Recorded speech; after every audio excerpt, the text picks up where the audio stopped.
Saviez-vous que chaque carte Pokémon cachait une histoire unique? Bienvenue dans les secrets des cartes Pokémon.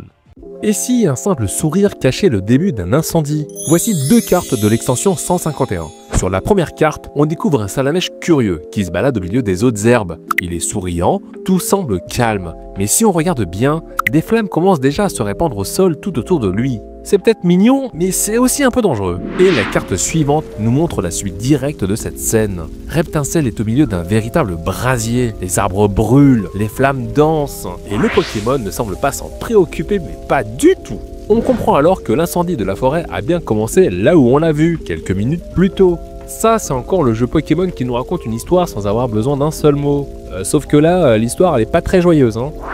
Et si deux cartes pouvaient former une image infinie? Pozipi et Negapi sont connus pour être constamment illustrés sur des cartes qui se répondent mutuellement. Dans l'extension EXD-Oxys, chaque carte met l'un des deux Pokémon au premier plan, pendant que l'autre s'éloigne en arrière-plan. Et si on les assemble, on découvre qu'ils sont en train de se chercher mutuellement dans la forêt. Dans l'extension Légende oubliée, cette fois, ils ne se regardent même plus à distance. Pozipi et Negapi sont réunis côte à côte sur deux illustrations miroirs liées par un arc-en-ciel et une mise en scène parfaite. Dans Explorateur Obscur, Negapi est perché sur l'aile d'un avion pendant que Pozipi court sur le tarmac. Et sur chaque carte, on aperçoit l'autre Pokémon en arrière-plan, comme s'il préparait une grosse bêtise. Mais ma préférée, c'est sans hésiter ce duo issu de l'extension Pop Série 3. Ici, les deux Pokémon sont dessinés dans un même décor, chacun sur sa propre carte. Mais ce qui rend ces cartes si particulières, c'est que si on les pose côte à côte, on obtient une illustration panoramique.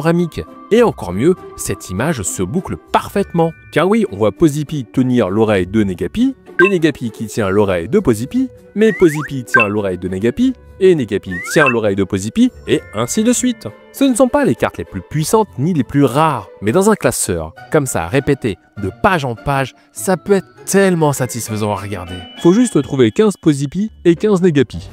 Et si un Pokémon grandissait avec vous? Dans l'extension Trésor légendaire, une première carte nous montre Gruicui, tendrement serré dans les bras d'un petit garçon. Autour d'eux, les parents sont présents, souriants. Tout le monde est réuni devant leur maison, dans une pose qui ressemble à une vraie photo de famille. Au centre, il y a Gruicui et on comprend tout de suite, c'est le Pokémon du petit garçon et ce moment, c'est précisément le début de leur histoire commune. Sur la carte suivante, le Pokémon a évolué et la famille aussi. Le petit garçon est devenu un adolescent et il n'est plus enfant unique. Il a désormais une petite sœur et elle est là blottie contre Gros-Tichon. Le décor est le même, toujours devant la maison, mais l'énergie a changé. Le groupe est plus soudé, les liens sont plus visibles. Gros-Tichon semble plus imposant, plus rassurant. On sent qu'il a toujours fait partie du quotidien, mais qu'il est devenu bien plus qu'un simple compagnon. Et enfin vient la carte de Roitiflamme. La scène est toujours la même, mais des années ont passé. Le jeune garçon est devenu un adulte, un père même. Il tient dans ses bras sa femme et un petit garçon. La petite sœur, elle, est devenue une adolescente,